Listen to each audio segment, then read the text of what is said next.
Hey, friends. Oh, okay. That caught me off guard today. Turn around. Okay. Hi, Facebook. Hi, YouTube. Give me a moment.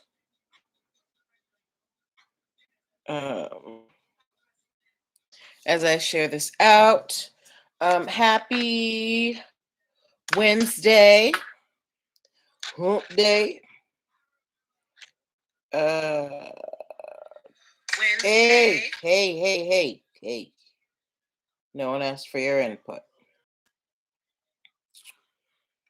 Okay.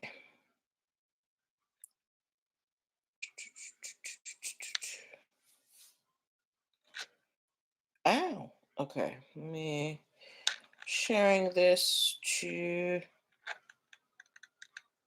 and share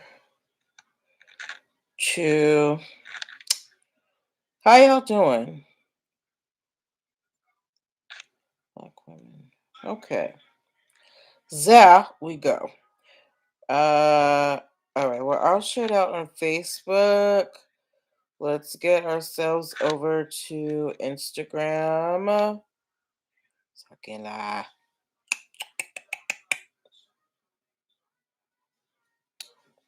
Okay. Okay. All right. We're on Instagram. Do I make you want to commit infringement? Mama. Okay. All right. We are all shared out on all of our platforms. Facebook, Instagram, and YouTube. Hello, Stand True. Oh, that's a very lofty name. Yeah, happy Wednesday, guys. Last day of the week for us, show wise, but middle of the week. I hope your week is going well. Tell me one good thing that's happened to you so far this week, whether you're watching live or the replay. I want to know. Okay. We're getting started at 8:05 as per usual. So I need you to share this out to your peoples so they can, be in on all of it. It's already 8:03. God. Okay. Yeah, so we're going live in about 2 minutes. Tonight we have stories having to do with the cannabis industry. We've got an update on the guy from yesterday. We're going to talk about that because I don't even remember his name. Apple is in trouble because of Austin Powers, and a baseball player has the perfect name for trademarking. All right, so we're gonna have some fun. Grab a drink, grab a snack. Excuse my apologies, y'all. Curl up by your screen. But yeah, we're gonna have a good time today. Hold on, let me go shut my door because I can hear my housemate.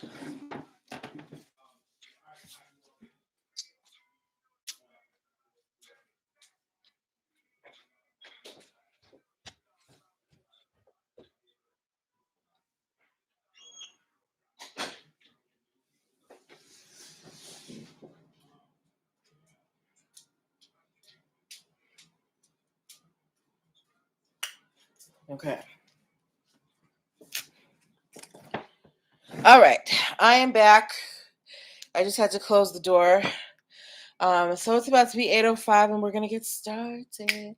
Hey, oh, yeah. All right, let's get going.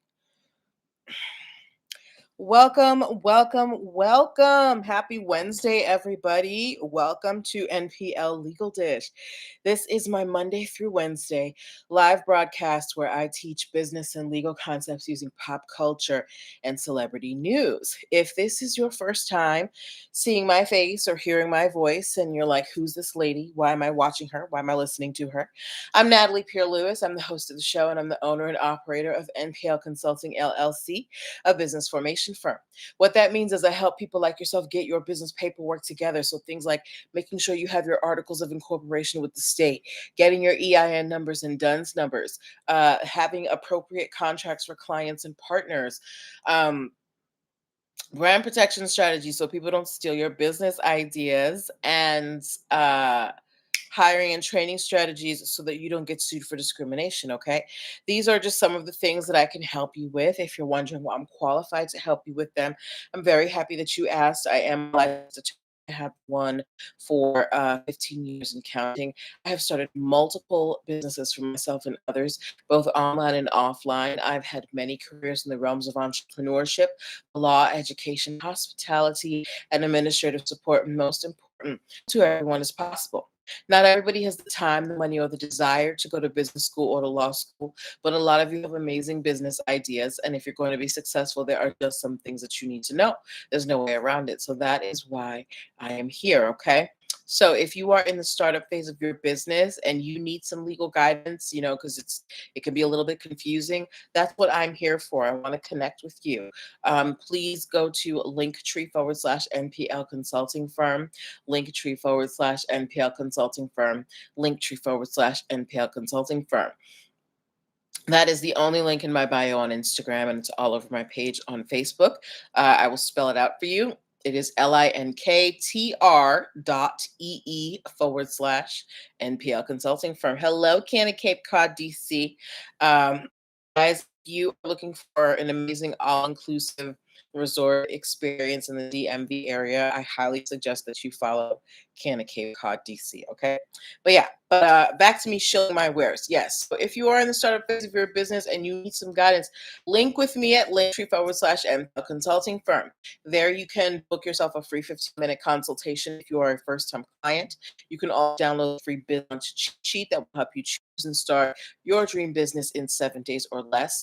Linktree/NPL consulting firm is also where you can find many of my digital products like my ebooks and my video trainings. Month we're focusing on hiring and training, so you can pick up the employee onboarding guide to help you set up your team for success. Linktree/NPL consulting firm is also where you can subscribe to the YouTube channel and the podcast. So if you miss a live broadcast, catch your leisure. And last but not least, Linktree/NPL consulting firm is where you can get your lovely show merch like your mugs and your t-shirts. If you want to be a supporter of the show, grab you one. All right. Um, yes, so those are our housekeeping things. Also, just a reminder, next week we only have one show, so I don't want y'all to miss me too bad. Mama's going on vacation, okay? I'm gonna be on the beach. But yeah. So moving past business, let's get on to the show. So here's how the show works, just in case somebody is watching at some point who doesn't know what's happening. Here's how it works. I pull stories from the news, from podcasts, from blog sites, stories that you guys send me, questions that you guys send me, and I pull the ones that have lessons that we can learn as business owners, and we dissect the facts and we talk about them and see how we can apply them to our own businesses. Hello, baby girl. All right. So this is a time for you to get involved. This is a time for you to ask questions and give your comments as long as they're respectful. I am going to be asking you to give me some emojis, and tell me what you think about certain things. So keep your hands ready as you're not driving. Yeah. And it's a lot more fun when we all participate together. So please do, feel free to participate. Even if you're watching the replay, if you hear me ask a question and you have an answer, type it in there. I'm going to see it later. I will respond. Okay. All right. So our first story of the night. Okay. Now, We all know that uh when you see the letters NYC, usually when it's represented in in some type of media, there's a very specific type of design that is used for NYC, right? Also, I posted a picture in my stories earlier today, and I asked you guys if certain logos were too close for comfort. If you did not get a chance to look at my stories to see the logos that I'm talking about from New York, go check them out right now. Okay. So New York, like any other municipality, they have their city departments, and they have their famous places, and they have signs for them, right? And every city has a particular way that they design their city signs and how things look. And NYC is not exempt from that. They have trademarks, they have designs that they have protected, right? But um well, not but. Well, because of, these very iconic images that are conjured up when you think of New York, and these designs that they have carefully selected to represent different parts of the city and different parts of the New York City government, New York City, yes, the city, has filed a lawsuit against a gentleman by the name of Robert Lopez. Okay. Robert Lopez, he is the owner of a company called New York Cannabis. He sells cannabis enthusiast merchandise like T-shirts and things like that, and paraphernalia. And New York City is saying that Mr. Lopez is basically ripping off their designs. His merchandise looks like the city's brand. Now, Mr. Lopez, on the other hand, he is not denying that he heavily borrows from New York City's designs to design his own cannabis brand merchandise. Hey, Zephyrina. But his argument, mind you, Lopez is representing himself. He does not have an attorney. He says that he's been in business for 20 years as a non-lawyer managing intellectual property. And he says that, he feels like he the use of the New York City iconic signage is fair use and parody. So if you look at the pictures in my stories, see the New York City icons, and then you'll see the ones that Robert Lopez has designed for his New York cannabis brand. So New York City is basically saying, Robert, really, like, you're basically just copying our stuff. And Robert is like, yeah, so what? It's a joke. It's funny. So what I want to know from you guys is, do you think that Robert's use of the New York signage, the New York logos, is it fair use, or is he just ripping off New York City style? He's saying it's fair use. What do you guys think? What do you think? If you have not seen the photos, again, check my stories. It's like it's one of those too close for comfort questions, and you'll see three logos on one side and three logos on the other side. I want to know from you guys, looking at the New York symbols versus Robert Lopez's interpretation of the symbols. Do you think that this is fair use, or is he just copying them? Canna Cape Cod asks, is he a New York based company? Absolutely, Canna Cape Cod. He is based in New York. He is a New York based company. Um, so, is there room for New York City's iconic signage and New York Cannabis's, I guess, amusing take on it? Or is Mr. Robert Lopez just taking advantage of the fact that, people recognize the way that New York City things look, and is trying to make money off of that? What do you guys think? Is Robert Lopez just expressing himself? Is he just using his First Amendment rights, or is he ripping off New York City? I personally think that Robert is just being unimaginative, and, like, no, especially like no, not with a city as big as New York. They're not going to let that fly. And especially you are a cannabis brand, the city cannot be seen as, connected to anything that is federally illegal. And while cannabis may be legal within the state of New York, federally cannabis is still illegal. So as a state that is beholden to the federal government of the United States, they do not want to align themselves with, with cannabis period, especially not a cannabis brand. So I don't think this is fair use, and I think that the city is also concerned with their image. Granted, there's a whole lot of other stuff going on in New York, but we're not even going to talk about that. Okay?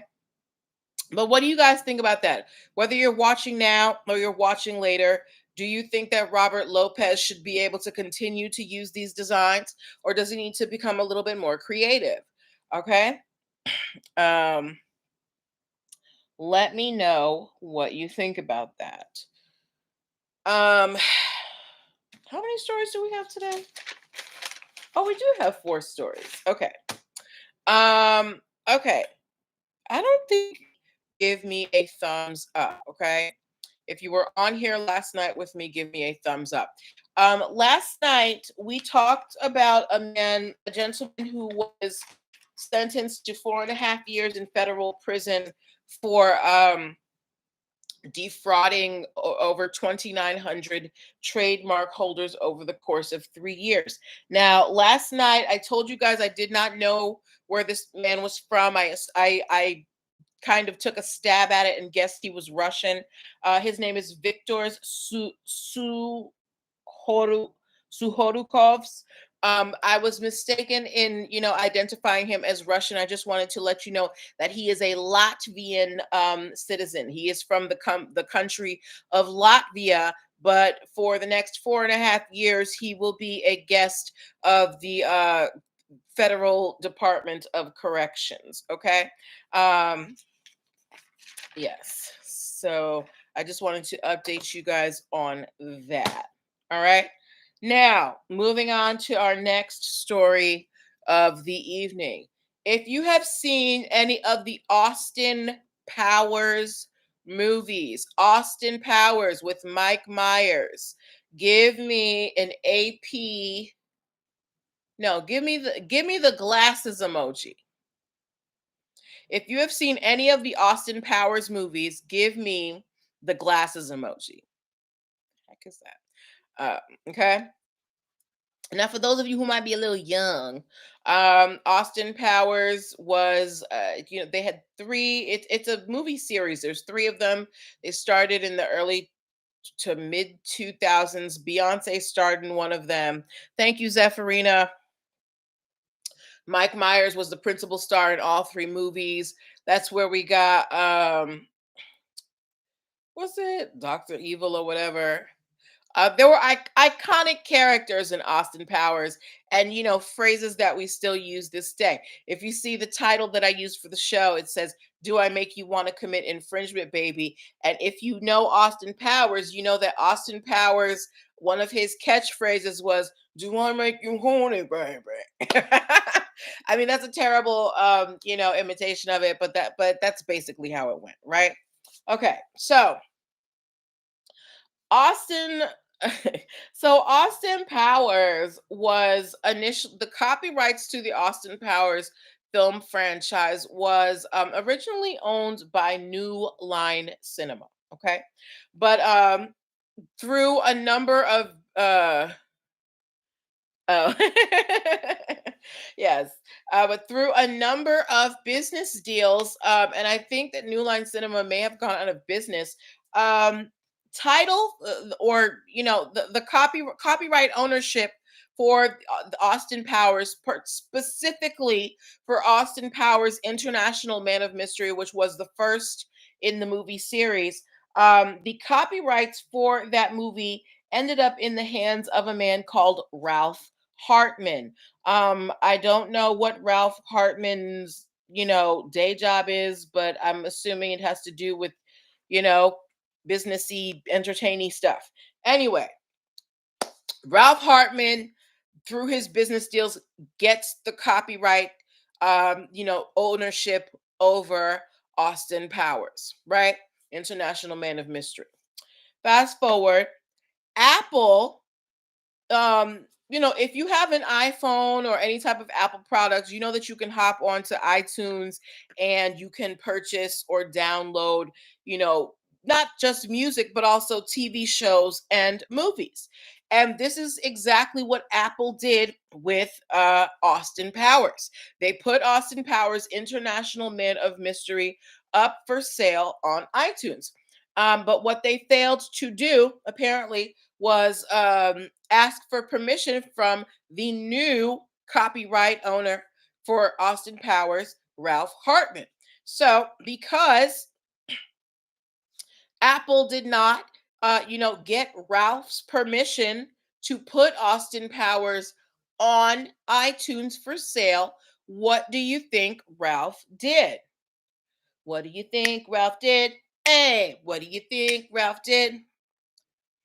Now, Ralph didn't make Austin Powers, but because he got money and influence, he was able to acquire the copyright ownership of the movie.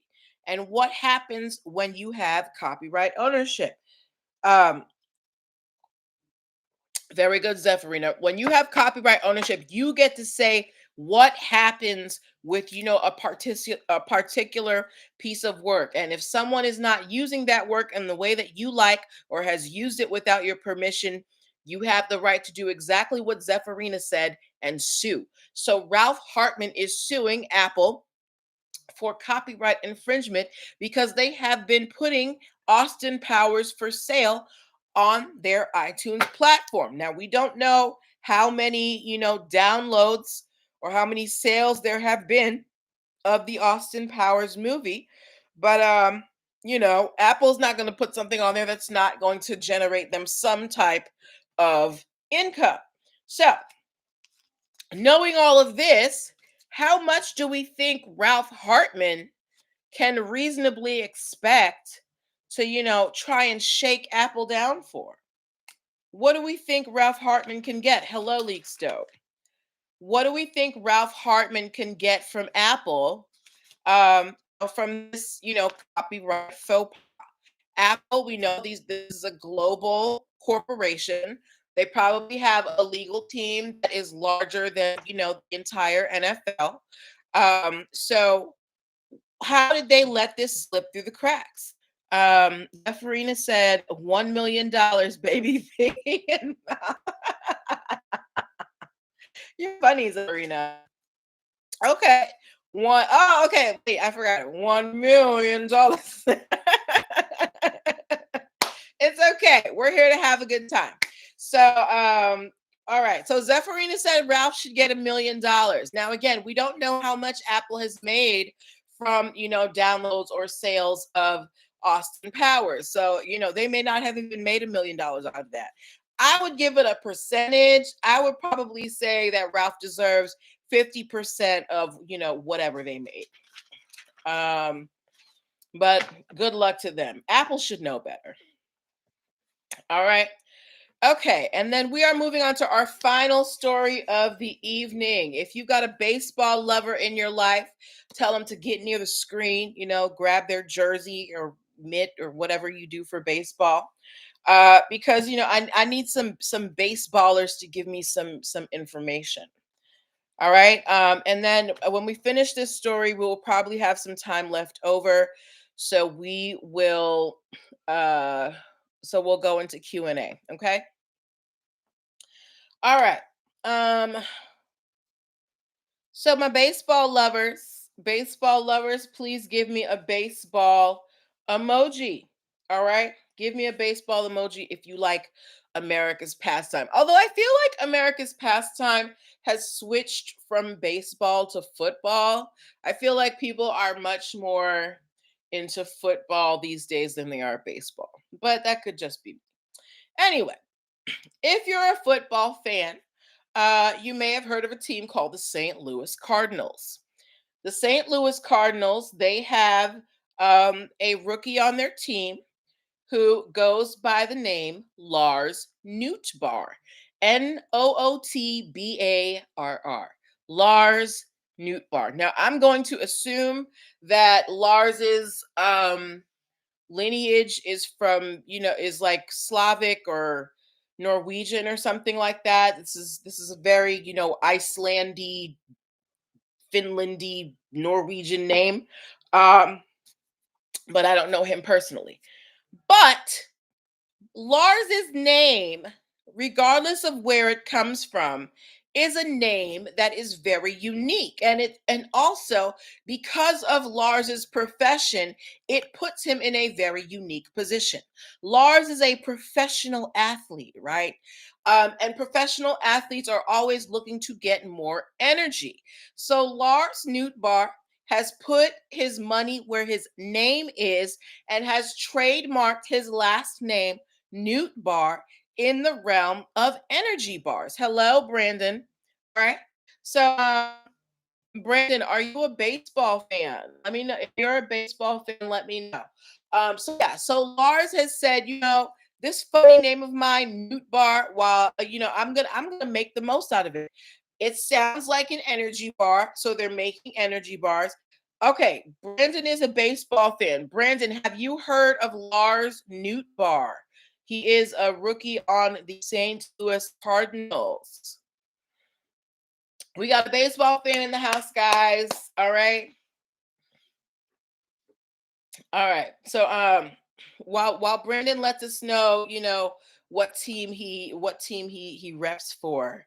You never heard of him? Okay. Well, he's a rookie on the St. Louis Cardinals, right? His name is Lars Newtbar, which is like I said, I think it's a Norwegian Slavic name, but because he's an athlete, it gives him a unique position to, use his name to make some money. Lars Newtbar has trademarked his last name for energy bars. So it's pretty soon you're going to be able to go in GNC or some type of store and pick up a Newt Bar, NOOTBARR,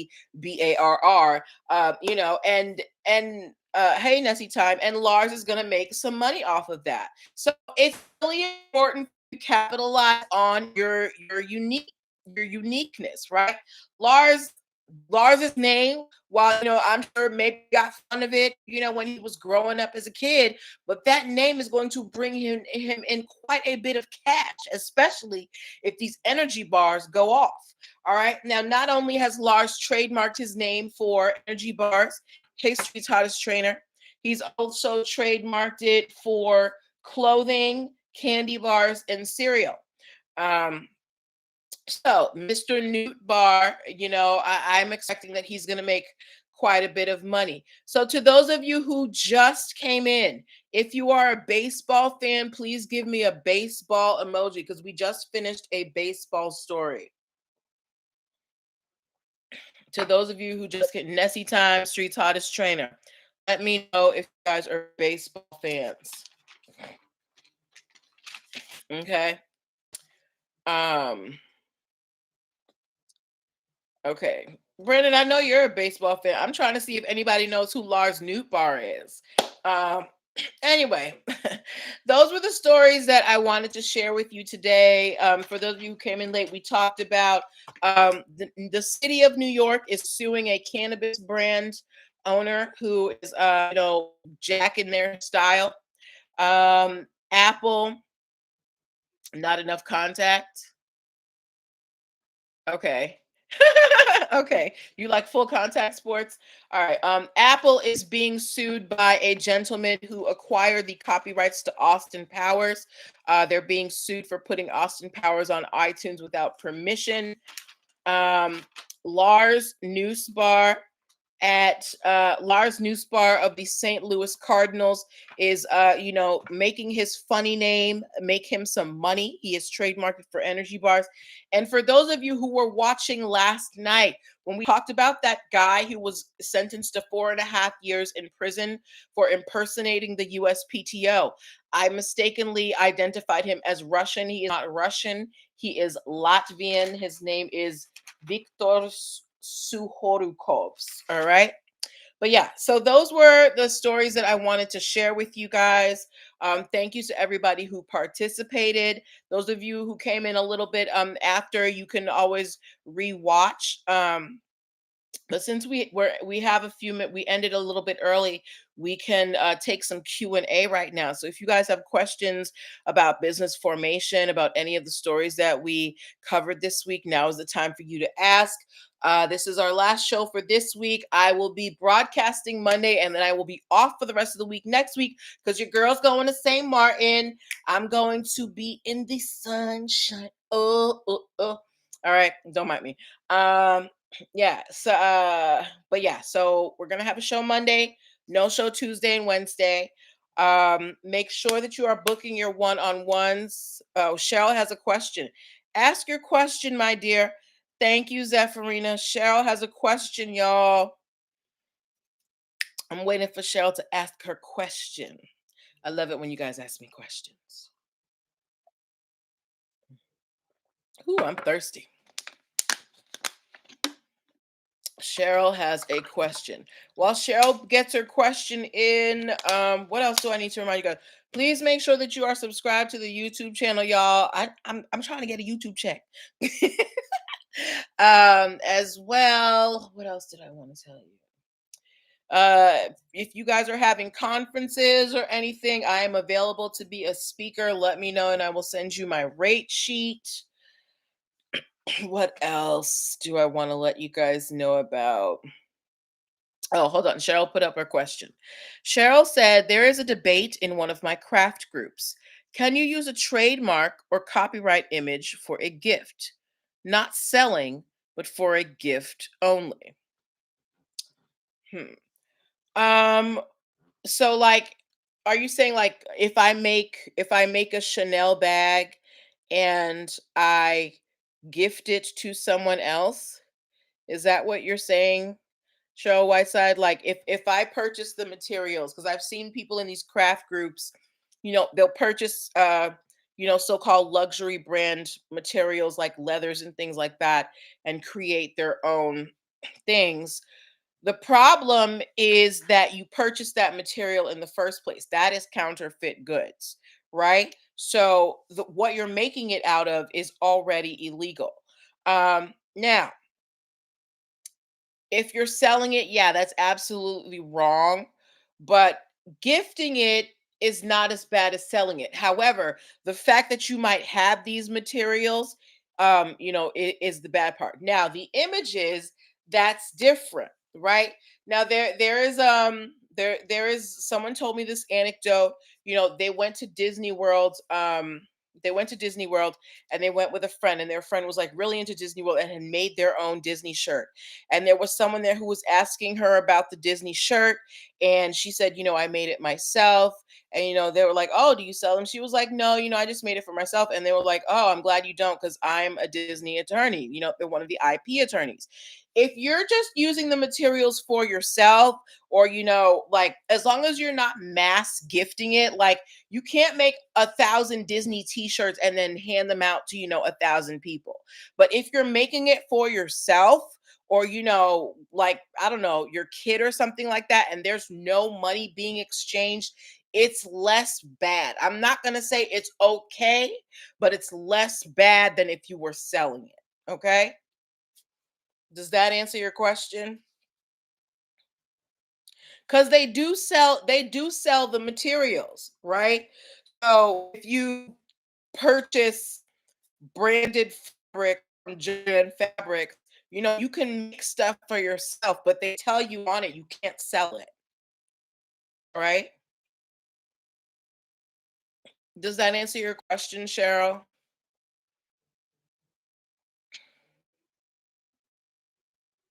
Okay.